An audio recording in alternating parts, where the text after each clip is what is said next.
the right place. Good morning. It is Wednesday, May 12th. I have this extraordinary art collection. I have over 50 pieces hanging in my home. And I didn't realize until I moved here to Virginia and I had such a big place. It's 1,500 square feet with lots of wall space. So I've been hanging my art all over the house. And I started counting the other day and I was like, oh my God, I have 50, about to be 51 pieces of art. So yesterday I got a message from FedEx because I have a piece that's being shipped from the Netherlands and I have a piece just came in from Norway. This big, gorgeous painting. So the one was shipped UPS and that had no problem coming here, but the other one was shipped and it was FedEx. And because of the value that she put on the painting, it was held up at customs. So this is the painting itself. I wonder if you guys can see this. So this little person in the middle is Jesus leading all of us back home to the kingdom. And this painting is so absolutely gorgeous in person. And it's huge. And this other one that's coming is huge as well. So I have a huge love of art. I have many pieces that have been painted for me. Two of them that are painted of me. And I love art so much. So I'm an art lover. And the woman who did the painting also painted this beautiful red heart. So I created a little image of it. And it says, love is the oxygen of the soul. I just heard Tony Robbins make that statement, and I thought that was stunning. And then it was funny. One of my girlfriends who loves finding hearts, she captured the image and she used it on her Instagram. So adorable. I love my life. I love my friends. I love my cat. I love my home. My girlfriend, by the way, who's been in the hospital, they pulled 8 pounds of liquids out of her, off of her lungs and off of her heart. So she's feeling better. They were able to stabilize her blood pressure, but we still have to figure out what's going on with her heart. She keeps going into AFib, arterial fibrillation, which I learned is irregular heart. So hopefully she'll be coming home today or tomorrow. But I loved that I was able to take her to the hospital and get her all settled. Okay, today we are on lesson 132. I lose the world from all I thought it was. All right, here's the text. Lesson 132, I lose the world from all I thought it was. What keeps the world in chains but your beliefs? And what can save the world except yourself? Belief is powerful indeed. The thoughts you hold are mighty, and illusions are as strong as their effects, as is the truth. And illusions are as strong in their effects as is the truth. A madman thinks the world he sees is real and does not doubt it. Nor can he be swayed by questioning his thoughts' effects. It is but when their source is raised to question that the hope of freedom comes to him at last. Yet is salvation easily achieved, for anyone is free to change his mind, and all of his thoughts change with it. Now the source of thought has shifted, for to change your mind means that you have changed the source of all ideas you think or ever thought or yet will think. You free the past from what you thought before, and you free the future from all ancient thoughts of seeking what you do not want to find. The present now remains the only time. Here in the present is the world set free. For as you let the past be lifted and release the future from your ancient fears, you can find escape and give it to the world. You have enslaved the world with all of your fears, your doubts and miseries, your pains and tears, and all of your sorrows press on it. Keep the world a prisoner to your belief. Death strikes it everywhere because you hold the bitter thoughts of death within your mind. The world is nothing in itself. Your mind must give it meaning, and what you behold upon it are your wishes, acted out so you can look on them and think them real. Perhaps you think you did not make the world, but came unwillingly to what was already made, hardly waiting for your thoughts to give it meaning. Yet in truth, you found exactly what you looked for when you came.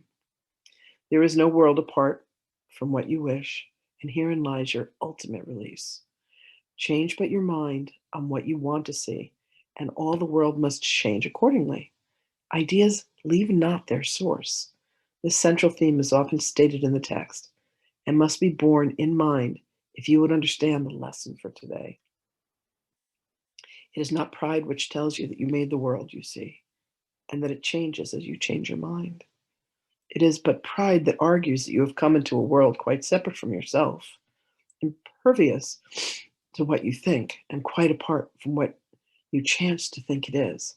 There is no world. This is the central thought the Course attempts to teach. Not everyone is ready to accept it, and each one must go as far as he can let himself be led along the path of truth. He will return and go still farther, or perhaps step back a while and then return again. But healing is the gift of those who are prepared to learn there is no world and can accept the lesson now. Their readiness will bring the lesson to them in some form which they can understand and recognize. Some see it suddenly on point of death and rise to teach it. Others find it in an experience that is not of this world, which shows them that the world does not exist, because what they behold must be the truth, and yet it clearly contradicts the world. Excuse me. And some will find it in this course and in the exercises that we do today. Today's idea is true because the world does not exist. And if it is indeed your own imaginings, then you can lose it from all things you ever thought it was by merely changing all the thoughts that gave it these appearances. The sick are healed as you let go of thoughts of sickness, and the dead arise when you let thoughts of life replace all thoughts you ever held of death. A earlier lesson repeated once must now be stressed again, for it contains the firm foundation for today's idea. You are as God created you. There is no place where you can suffer, and no time that can bring change to your external state. How can a world of time and place exist if you remain as God created you? What is the lesson for today except another way of saying that to know yourself is the salvation of the world? To free the world from every kind of pain is but to change your mind about yourself. There is no world apart from your ideas, because ideas leave not their source, and you maintain the world within your mind in thought. Yet if you are as God created you, you cannot think apart from him, nor make what does not share his timelessness and love. Are these inherent in the world you see? Does it create like him? Unless it does, it is not real and cannot be at all. If you are real, the world you see is false, for God's creation is unlike the world in every way. And as it was his thought by which you were created, so it is your thoughts which made it and must set it free, that you may know the thoughts you share with God. Release the world. Your real creations wait for this release to give you fatherhood, not of illusions, but as God in truth. God shares his fatherhood with you, who are his son, where he makes no distinction in what is himself and what is still himself. What he creates is not apart from him, and nowhere does the Father end. The Son begins as something separate from him. There is no world because it is a thought apart from God and made to separate the Son and the Father and break away a part of God himself and thus destroy his wholeness. Can a world which comes from this idea be real? Can it be anywhere? Deny illusions, but accept the truth. Deny you are a shadow briefly laid upon a dying world. Release your mind, and you will look upon a world released. Today, our purpose is to free the world from all the idle thoughts we ever held about it and about all living things we see upon it. They cannot be there. No more can we. For we are in the house our Father set for us, along with them. And we who are, as he created us, would lose the world this day from every one of our illusions, that we may be free.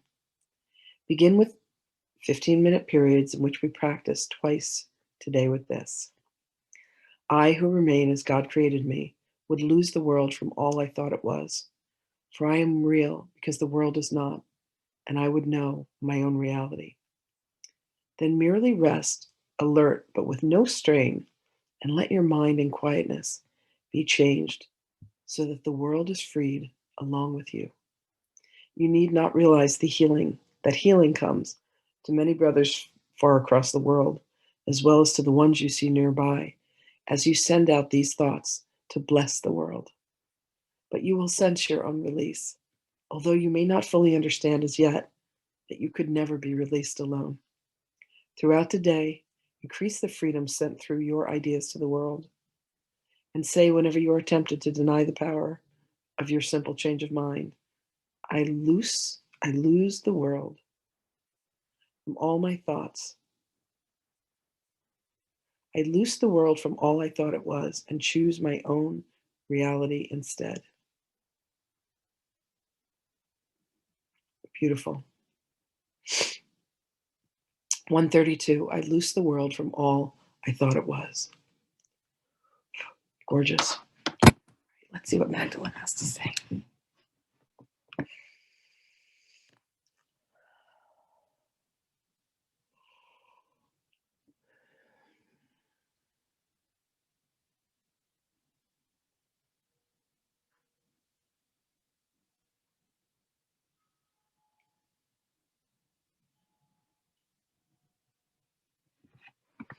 Hmm.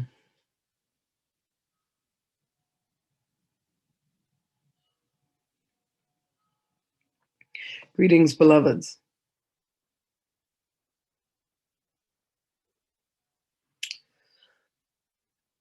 When God brought forth the presence of I am, as God is, we are. We have been granted the mind of God. And with this mind, we have created this realm of life, of existence, that has indeed been considered to be real. And yet, what is real of us, beloveds, is that as God is, I am.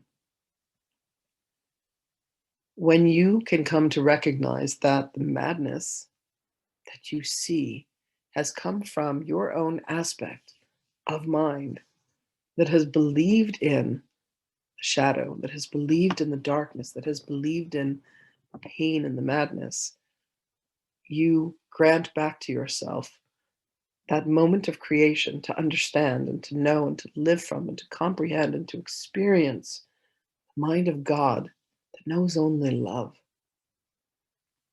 This entire world of existence that has been tainted, that has been colored, that has been viewed through the lens of pain and tragedy and loss, fear, is vanquished.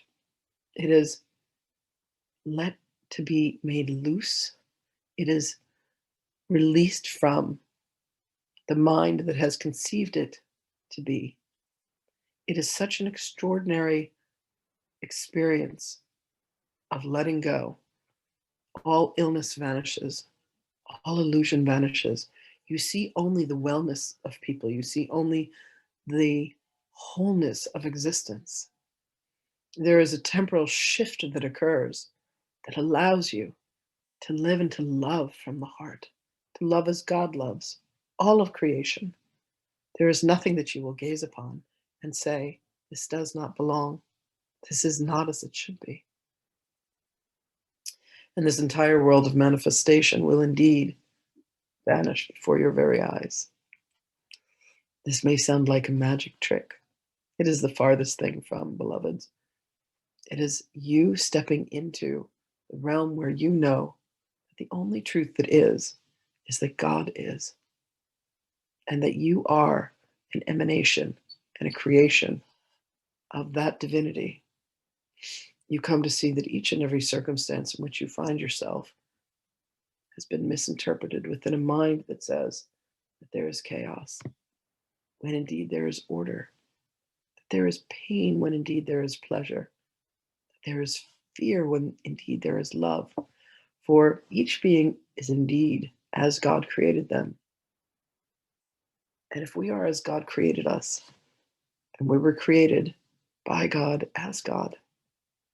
We must come to understand, beloveds, that somewhere along the lines, somewhere along the way, somewhere upon this journey, we changed our interpretation of what was real.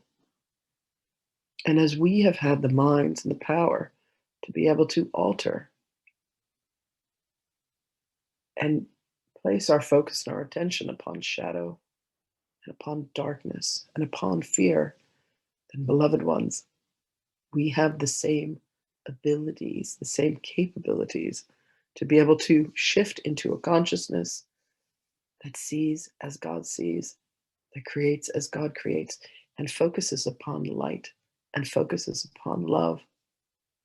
So you have today the ability to remember and to recognize that you are indeed, we are indeed as God created us. And in that creation, there is nothing but happiness and joy and love and bliss. The very foundation of who we are is a divinity that is beyond what the mortal mind can hold. So you must allow yourselves, beloved ones, to come into these moments of stillness and know that you can relieve yourself of the pressures of the world that you have created, for you are the one that has manifested them.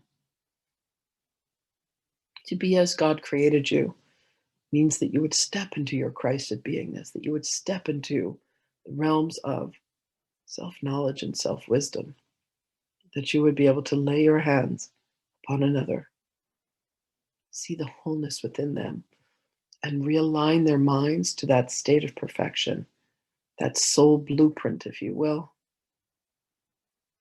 of who they truly are. And the love that it is that they bring forth is recognized by you, and you see it as your own. These are the moments of miracles, beloveds.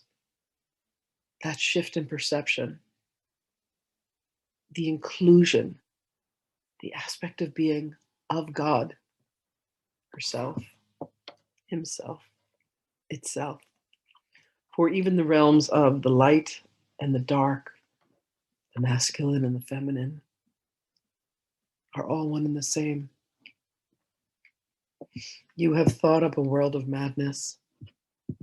You have considered it to be so, and it was manifest immediately.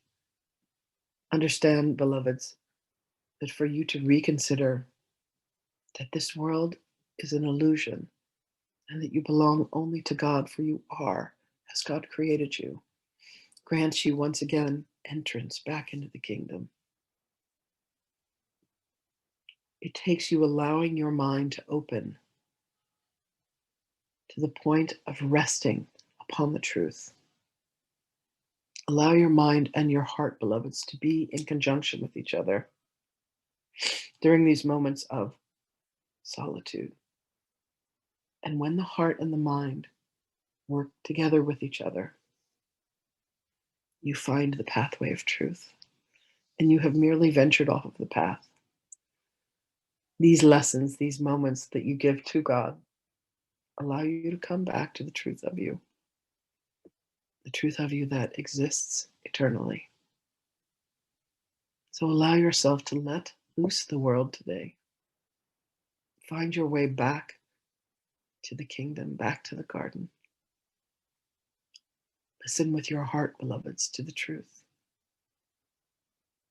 Forgive yourself immediately for the moments in which you have judged another, in which you have seen the world as anything other than the blessing that it is. And grant to yourselves once again the heart and the love, the tenderness with which you were created. For you are indeed as God created you, beloveds, as are all beings. Look for the creation, and indeed you will find it. Blessings to you, beloved ones.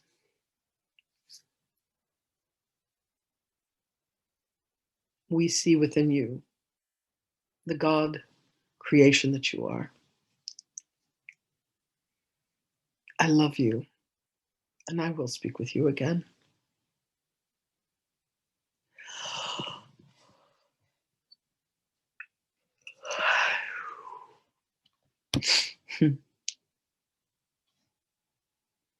Good morning, everybody. See you guys tomorrow. Have a beautiful day.